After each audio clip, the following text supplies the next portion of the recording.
Hello, everyone. Good morning. This is Daniel. Welcome to Engelgeist. For those of you that are new, welcome. For those of you that are returning, welcome back. For those of you that support me over on Patreon, thank you so very much for your subscriptions. I greatly appreciate it. This is the daily forecast for all signs. Cupid is now here to visit us. Hi. How you doing? What sort of trouble are you going to try and get into while I'm trying to broadcast? It is for all signs. It is a daily reading that is created originally for Wednesday the 8th. It's not of June. It's not necessarily set just solely for that date. If you're seeing the message on a different date and it makes sense to a portion or an area of your life, please feel free to use it. It probably means that your spirit was ready to hear this message at that time rather than when the time the message was originally created for. I hope that makes sense. So don't get stuck up on the date. You can watch any of my videos, and if they apply and they affirm or validate something that you already feel intuitively or mentally is going on in your life, please, by all means, use it for your own highest good. Beyond that, if you're new, please like, share, comment, subscribe. You guys if you're watching YouTube, you know the drill. Read the drop-down menu on my daily videos at least once if you're new so that you understand a little bit about what I want you to keep in perspective, what decks I'm using, how to contact me, and where to follow me on social media. I do private readings, and they're payable via PayPal, so that's always available for you too. For those of you that watch regularly, if you're going to be thinking of a reading in the next couple of weeks, please do so in book because I will be unavailable towards the end of the month, so and the beginning of July. So I'm just going to let you guys know that for those of you that watch regularly or that book regularly. Beyond that, I think that is it. My schedule's somewhat limited too. That's why, because I'm only doing private reading on Saturdays and Sundays when I'm not working. So I've been so many Saturdays and Sundays before I'm unavailable for about 2 weeks, 10 days to 2 weeks. All right, so let's get into these cards and see what they want us to know. You have to figure out where they best place in your life, if at all. I will reference the underpinning reading, which is the Sunday reading, as to you'll hear me talk about certain cards that you may not see here on the screen. You can always refer to that through the bottom left-hand corner at the end of this video. That reading will populate there, and you can look at that reading, and it's kind of like the underlying energy of the themes of the week, and kind of these cards build upon that on a day. So let's see what's going on.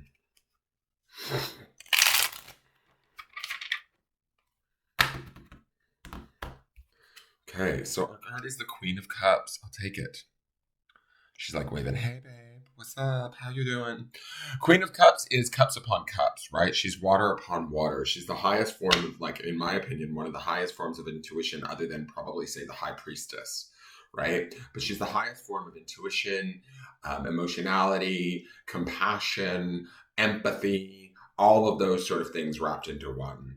We could be very much keyed into our intuitive thoughts today, where our emotions are guiding us rather than, where our sort of mental thoughts are guiding us, which is not necessarily a bad thing.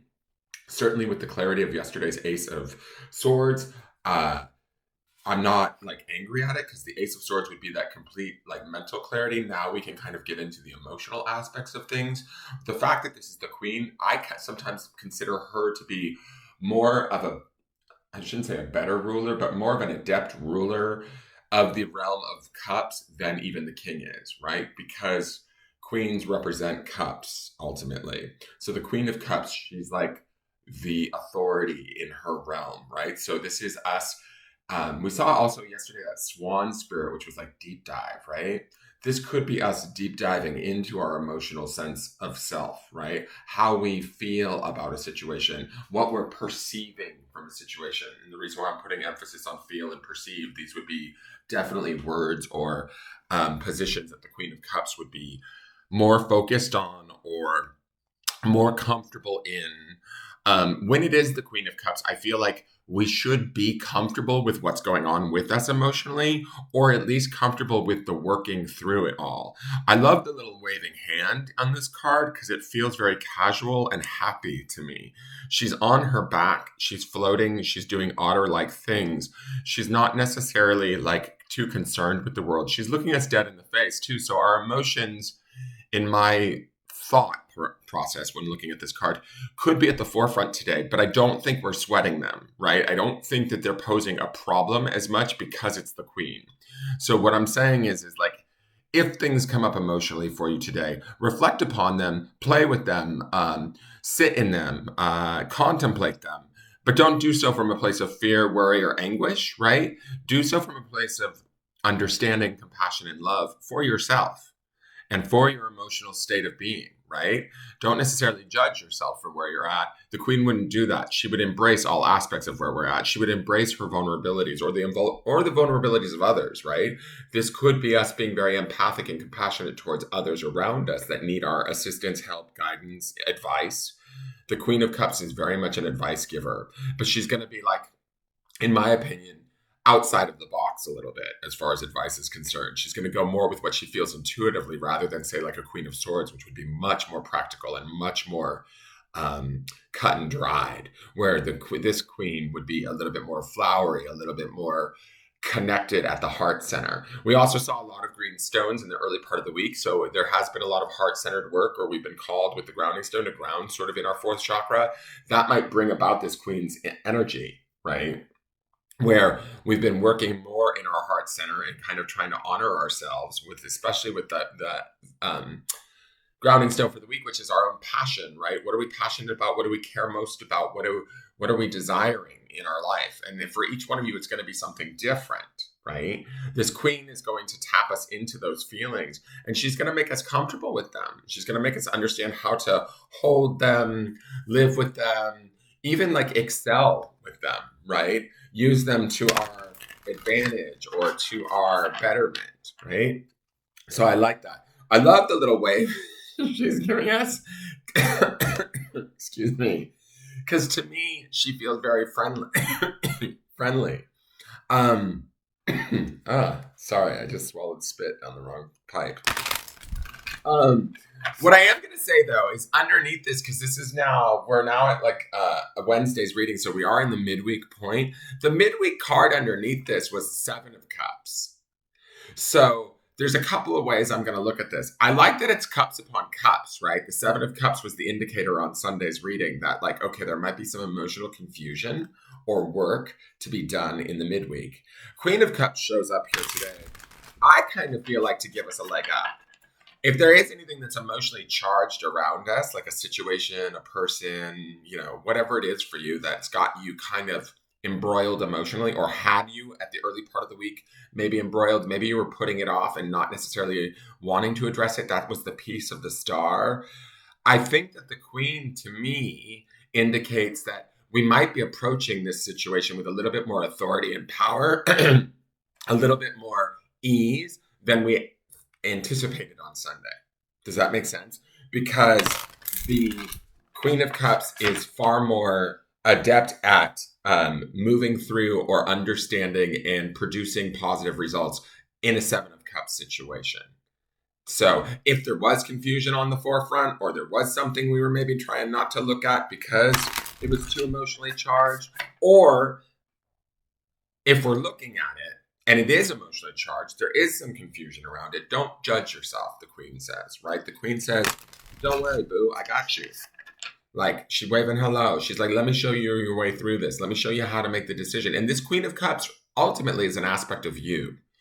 That's how I do these readings, is I try and look at these cards as much about you, the reader, or the readee, I should say, than about like outside situations. So this Queen of Cups to me feels like an energy that's coming into us that we need to like access. Like, even if it's like a simple like 5-minute pause in our day where we stop and we go, okay, Queen, which I say that to myself all the time.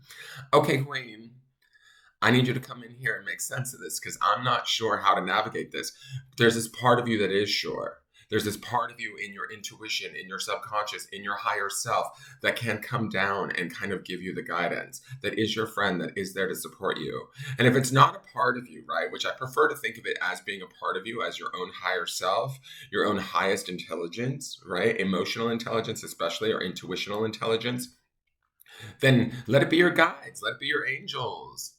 Let it be your God, however that may manifest in your life, whether it's the universe or it's a religious God or it's whomever, right? But allow that guidance to kind of come in and touch you emotionally and then allow you to sort of feel at ease as you move through whatever sort of navigationally challenging situation the Seven of Cups may have been presenting. I get a feeling the majority of you, though, are not as intimidated by whatever it was that we saw at the beginning of the week as now. Does that make sense? So, like, in essence, you guys have been listening to the cards, you've been listening to the stones, and therefore you've shifted that energy. That doesn't mean that the situation is gone, but what it means is that you're in a different position to handle the situation. You certainly, and if you're not feeling that way, if you're feeling more on the Seven of Cups side of things, then I want you to understand that this queen is here for you. She is within you. So unleash your queen. Have a little cup of coffee, say hello to her, and let her rule your day. She'll bring you some beautiful stuff. She'll bring you some magic. You know, I think all of the suits have their own sort of sense of magic and wonder, right, in their own ways. But I kind of, maybe it's just because I'm a Pisces, but I love the Cups energy because there is this sort of emotional, magical well-being that comes with them that I think that we seek a lot of the times, even if we're willing to admit it. Does that make sense? Sometimes I think we stay so busy in our lives and in our worlds that we forget this aspect of self, the emotional self, right? I think sometimes like the mental realm, the sword suit, very easy to live there, very easy to produce from there, very easy to feel like, oh, I'm doing the right thing. I'm trying to be safe. I'm thinking about it. I'm worrying about it. I'm doing this. I'm doing that. I'm making decisions in my life. Fire would be about like taking action. You know, I'm making things happen. I'm pushing things around. Da, da, da, da, da. And then Earth is about that material, like production, right? Like I'm seeing the wealth come in, or I'm seeing the benefits of my decisions. With Cups, it's a little bit more elusive. It's a little bit more, it's about the feeling. It's about the intuition. It's about, you know, is this right? I don't know. It feels right. So to me, I feel like there's a far more powerful impact that Cups can have on us when we're working with it. I hope that makes sense. Maybe I'm preaching too much. All right. So let's get into the animal spirit animal oracle and see what spirit animal shows up today. Oh, interesting. Strange. I love that he has a crown. Definite red vibes, which is weird. But I love that he's wearing a crown along with the queen. So I'm not mad at that. He is vulture spirit. Nothing is wasted. 63, which is a 9. Nines are about personal completions. Okay. And the reason why I say that is it's interesting to me because we have this 9 energy here, which would be about a personal completion. And we have this queen here, which says to me, she was kind of saying to me when we were looking at her that some of you have like progressed even within this week from Sunday until now as to how you're handling yourself at the midweek with whatever's going on around you. If there's some sort of situation that's a little hinky or wonky and not quite right, that's that Seven of Cups energy underneath. Maybe we were a little bit more plagued or worried about it at the beginning of the week, and so we were trying to produce that focus and piece of the star that it would represent. But in doing that, and then maybe following suit and kind of putting some of these cards into play and these stones into play, we've actually created a nice centered, emotionally balanced viewpoint or perspective. That's the queen.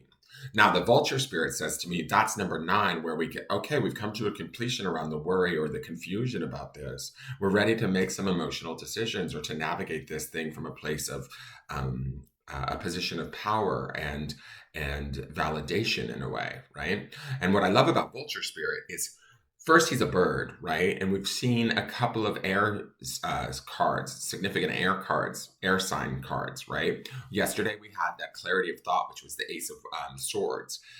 Swords is air. Birds, vulture, an element, or he flies in the air, correct?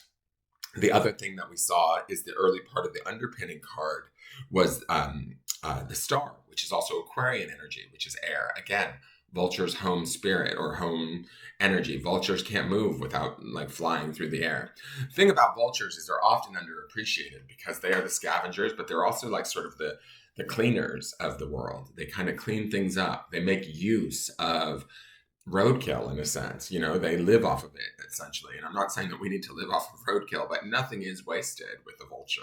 It's true. And so when we're looking at things from a place of, if we're being challenged emotionally with that Seven of Cups energy that underpins this, we can understand that nothing is wasted, that we have the capacity to kind of be in that completion state of the number 9 and rule over it with this Queen of Cups with grace and dignity, which again ties me back to Swan yesterday, which was also a bird, but a bird that's more in the water, right? This bird is more in the air. Do you see the counterbalance? So we have this air water thing going on, the mind, the emotions this week. Sort of they're playing off of one another, and they're kind of, one is buffeting the other and supporting the other, it appears. I hope that's the case. You guys will have to comment and let me know if that's what you're indeed experiencing. But that's kind of what I'm getting is the message.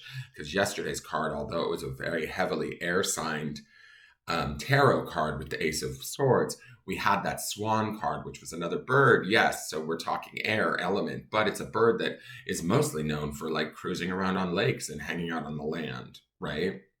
So I have think of swans as like waterfowl in a way, right? So it's nice that these two birds have shown up. I love that he's got that crown on, right? So I kind of feel like nothing is wasted. He's letting us know, like, go queen, like pick through your emotions.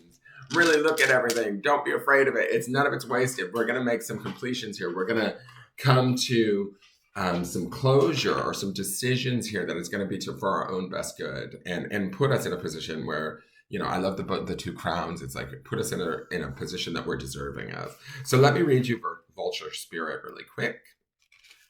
Nothing is wasted. What seems hideous has its own beauty, and the recycling and repurposing of the vulture does is as important as any other activity in nature that supports the cycle of life. Vulture Spirit's message is that nothing is to be wasted, for nature sees value in everything that exists. What seems rotten and ugly has the potential to be transmuted into something beneficial. And you are reminded that any suffering you have experienced has not gone to waste. Wisdom and understanding that arose from the experience are talismans that will serve you on your journey wherever you go. What is decaying is only changing form and will fertilize seeds you wish to plant, turning that which has passed away into the substance that will support new growth. All that you might wish to deny or discard has value and can be repurposed and reintegrated into the new you that you are becoming and the new life that you are dreaming into being. No pain was in vain and no experience was wasted, for you have the power to use it to co-create something far better. This is the miracle in your partnership with Spirit. The protection message is: do not wish you could run away from your past or deny your mistakes. Do you wish you could run away from your past and deny your mistakes? Not so fast, says Vulture Spirit. You have gained something valuable from the experience. Let your grief or anger move through you, and soon your emotions will transform, for you will come to see what you've learned and grown from. See that you have learned and grown. Sorry. The alchemy of transformation is a gift from Spirit, so never disown what embarrassed, disappointed, or shamed you. It will soon be a source of great wisdom and strength as you work with the magic that allows miracles to be created out of the sadness and beauty to arise from ugliness. Vulture Spirit wants you to know that you embody beauty, and the alchemical transformation of the past is happening already. Hang in there. You are so loved, and so much beauty is waiting to come out of all of this.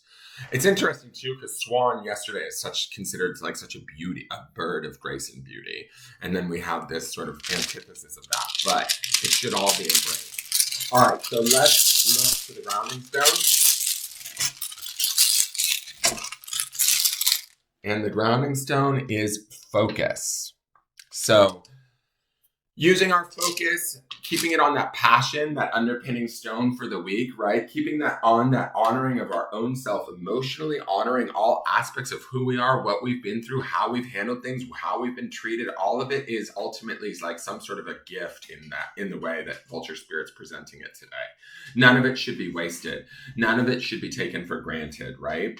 Keeping that focus or grounding in our own focus of like, we can be the Queen of Cups. We can be adept at navigating things emotionally or making decisions and choices without having to need to be like swept up in them or confused by them or, tossed and turned by them. Maintaining that focus also to me will be a great way, like grounding in our own focus, where we're at emotionally and how our intuition feels today will be a great way to sort of also counterbalance the confusion that the Seven of Cups presents, right? So keep that in mind as you move through the day today. That is your forecast for the day. I hope you guys enjoy it. If you like my content, please do me a huge favor. Share it out on your pages, on your Facebooks, whatever. Share it with your friends. Let your friends know about me. Help me to grow the channel. Please like, share, comment, subscribe. I would greatly appreciate it. And come back tomorrow. Leave me a question or comment. I read all of them, and I look forward to seeing you all tomorrow. Have a wonderful day. Bye-bye.